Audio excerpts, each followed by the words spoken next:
menace permanente pour la République démocratique du Congo.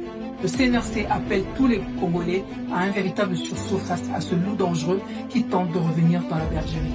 Il est impliqué dans d'innombrables crimes en RDC qui viennent nous parler d'alternance pacifique alors que nous sommes dans un pays occupé. Passer d'un occupant à un collabo à la tête du pays ne signifie pas que ce pays est libéré. Pendant ses 18 ans au pouvoir, il a déjà donné un aperçu de sa véritable haine des Congolais avec les nombreux assassinats à son actif. Les Congolais qui aspirent véritablement à la paix et à la justice ne doivent jamais oublier ce que Joseph Kabila représente.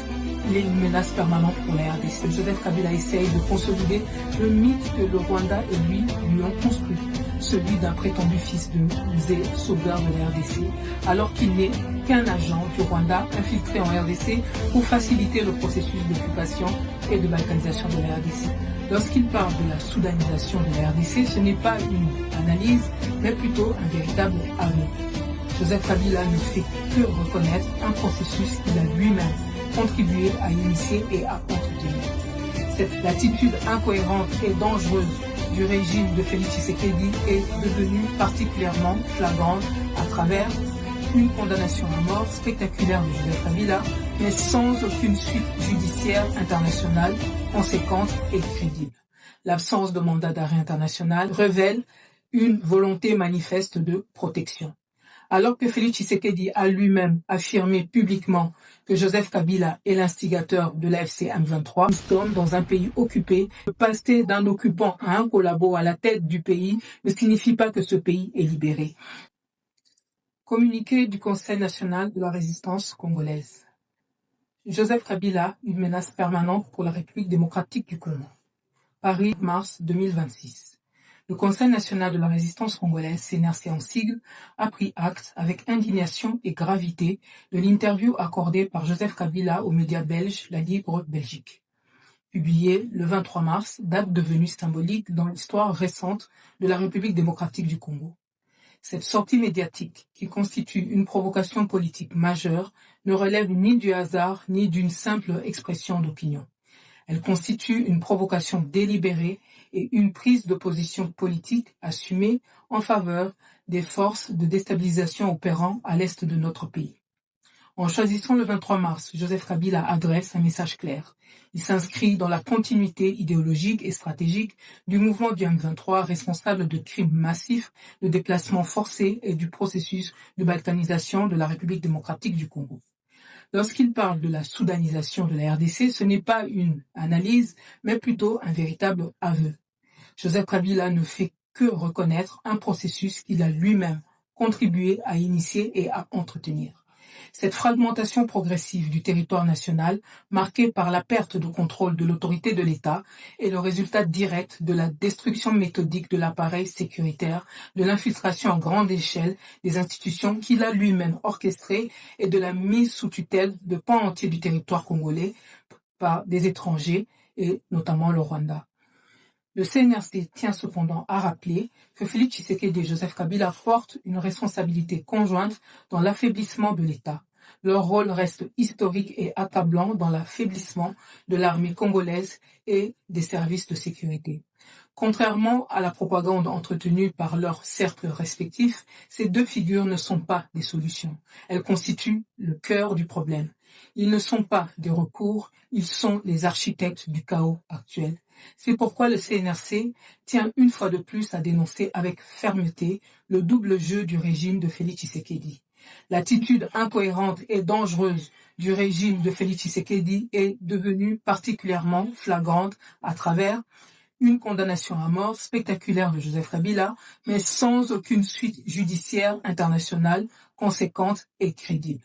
L'absence de mandat d'arrêt international révèle une volonté manifeste de protection. Alors que Félix Tshisekedi a lui-même affirmé publiquement que Joseph Kabila est l'instigateur de l'AFC M23, cette attitude contraste de manière flagrante avec le traitement réservé à Corneille Nangaa, qui a été lui par contre poursuivi sans ambiguïté. Ce deux poids deux mesures confirment l'existence d'un pacte tacite et d'un alignement stratégique qui profite aux intérêts extérieurs, en particulier ceux du Rwanda, une fois de plus. Le CNRC dénonce également l'échec sécuritaire et la faillite de la gouvernance actuelle en RDC. Malgré un budget de défense dépassant le milliard de dollars, aucun territoire significatif n'a été reconquis et l'insécurité tend à se généraliser sur l'ensemble du pays. Pendant ce temps, la population s'enfonce dans la pauvreté. Les scandales de détournement de fonds se multiplient, des accords internationaux déséquilibrés, des contrats léonins comme l'accord de Washington, l'introduction de la RDC dans l'EAC, sans mandat du peuple congolais et avec un gouvernement illégitime de surcroît, compromettent la souveraineté nationale.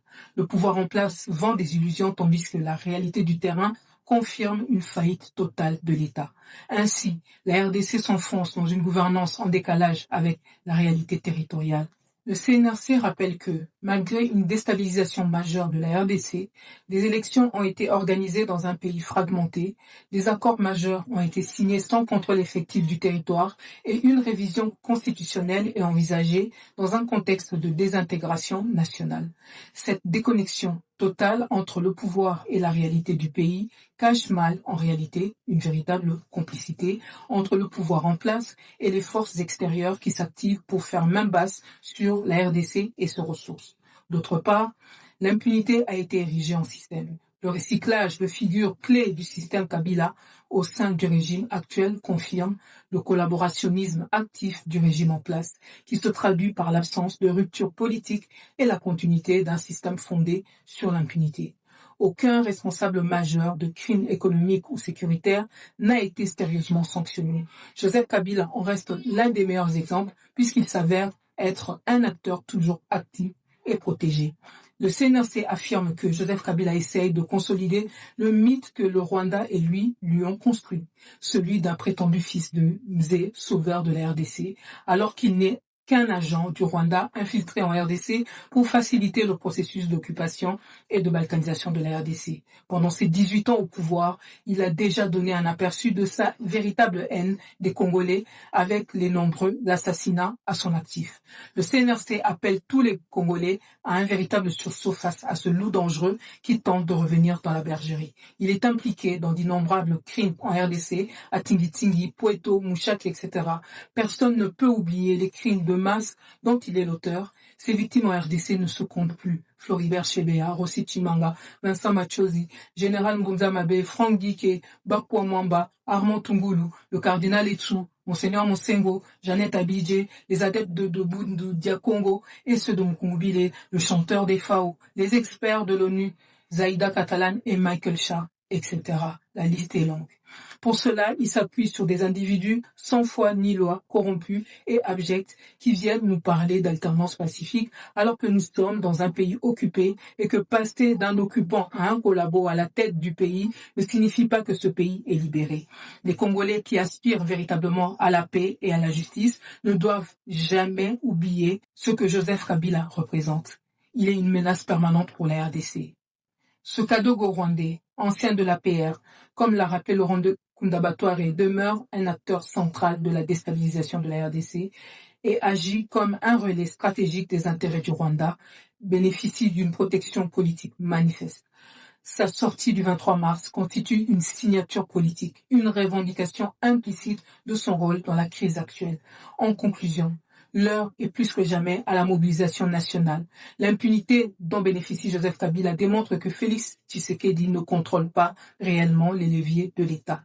Le CNRC appelle à un sursaut collectif pour sauver l'intégrité territoriale de la République démocratique du Congo. La nation congolaise est en danger. Tout Congolais véritablement soucieux de la RDC ne peut opter ni pour le silence ni pour l'inaction. Ingeta. Paris, le 25 mars 2026, pour le Conseil national de la résistance congolaise, CNRC en sigle, Candido Keke, responsable du pilotage stratégique du CNRC, collaboratrice de M. Honoré Ngwanda de 2005 à 2021, responsable du site www.résistancecongolaise.com, vice-présidente nationale de la Parigo. Ingeta. C'est moi qui suis allé négocier avec Soumialo à la demande du président Mobutu et mon chef qui m'avait envoyé à l'époque, Mokolo Ankombo, il est à Kinshasa, pour qu'il faut vérifier, parce que Bilo qu'on a gagné son appel, sa référence. atindaki ngai na négocier na Gaston Simialo na Dar es Salaam. J'ai négocié son retour. Et quand j'ai négocié avec Simialo dans le salon, na Libanda, il y avait un collaborateur de Gaston Simialo qui nous attendait chaque fois. Son nom c'est Laurent Désiré Kabila. Alors je vois dans le CV, on m'a dit c'est une fois, na Jeune Afrique, pour se capturer, ma CV en on a interview, ça m'a non? Qu'est-ce qu'on voit? Je vois, il était, la famille Kabila est allée en exil en 78. Il y a bon Kabila en 75. Il y a un mois, il y a une date de la même qui ont fait. Il y a mis balé. Na kati ya Jeune Afrique, ngana zena yango. Alors que pour nous à Dar es Salaam, il y a à Saraki école française. Attendez une école française. Mon frère, ma soeur, t'es assis à une école française de Wanabi, à l'Uniwana accueilli directement à l'université à Makerere. Nous avons à l'université à Makerere, nous avons à Dar es Salaam. Alors, il y a ça, attendez, à partir de ce moment, disons que à Zaraki, il y a 6 ans, 7 ans. Moi, dès que j'ai eu le numéro du Jeune Afrique qui est sorti, j'ai téléphoné à un des responsables de l'éducation nationale en France, à Paris. Je t'envoie quelqu'un, l'Ukelangaï, ma période, comme il y a un Africain, c'est un côté pour savoir qui peut ressembler, pour aller, qui peut ressembler à Kanambe, ou Katambe, Kabambe, parce que le roi avait eu des cas dans Kanama, alors, quand il y a babu kanano na kati ya archive wana babu miselangai kombo na moko ya tangaki baye singa la ligi n'y a une personne d'un nom semblable et inscrit là-bas. Même ceux qui n'a qu'une kunate, je vais simplement poser une question à Yen Joseph. À ce moment où ils sont pas bourrés ou pas banal. Il y a mon Dieu étendu dans l'école française. Les Français faisaient la langue de base d'ailleurs. Mais comment se fait-il qu'il y a attendu une école française qui a vu une même à côté à l'école française l'Oriou? Bon, l'école française n'a pas attendu la tuni avant. Que je sache, je m'appelle à l'école française dans la langue africaine.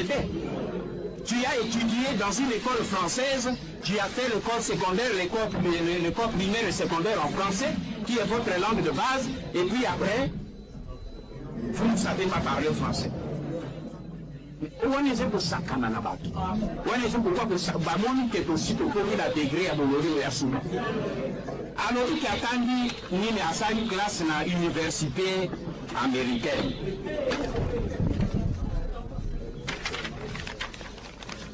Alors, il y a attendu dans Washington International University. Mais bien aimé, j'ai ici, je vais vous lire. Ne prenez pas ça comme une parole d'évangile. Parce que nous, on va aller jusqu'au bout. Ce sont des patriotes dans les États-Unis. Quand on veut l'université, on a malam. Écoutez la réponse de la recherche des jeunes comme vous qui étudient aux États-Unis, qui ont produit le premier résultat de l'université Joseph Bapanginango. Washington International University existe virtuellement et prétend conduire ses enseignements à distance. Premier élément. Deuxième, cette université est basée pas à Washington, mais à King of Prussia, un village dans l'État de la Pennsylvanie. Troisième élément, cette université n'est ni reconnue, ni approuvée pour opérer dans l'État de la Pennsylvanie. Cette affirmation nous a été donnée par un haut fonctionnaire du ministère de l'Éducation de l'État de Pennsylvanie et par écrit. Mais ça va arriver dans les jours qui viennent. Vous aurez ça dans notre site. 4. Cette université opère depuis 1994. Alors que Joseph prétend s'y être inscrit en 1991. Est-ce que vous comprenez quelque chose? 5. Et voilà qui est le plus important. On peut y obtenir un diplôme de licence, master ou de doctorat en une année, moyennant paiement de $3 500 ou de 4 500. Comprennent qui pourra. Dans le même document, depuis 2001, j'ai dit que ce bonhomme s'appelait Hippolyte Kanambe. A rejeté à Mounion son bloc. Il ne s'est jamais appelé comme ça. Et ici, quand on a eu le document que vous avez vu pour ceux qui fréquentent le site, avec sa signature authentique, où il a signé au bas de même page ce que Zaraki a dit à Manda, spécialiste en montage, a monté quelque chose. Mais là, nous trouvons la signature de Dos Santos, la signature de Museveni et la signature de Kanambe. Et la signature est claire, H. Kanambe. Maintenant, il y a mon document et Bami Bopé Saïe Kaka parce que Nayeli n'a ma contact n'a dégué la zéna Bani Naye Babandi Botou Naye, mais c'est quoi ce document qu'on a vu?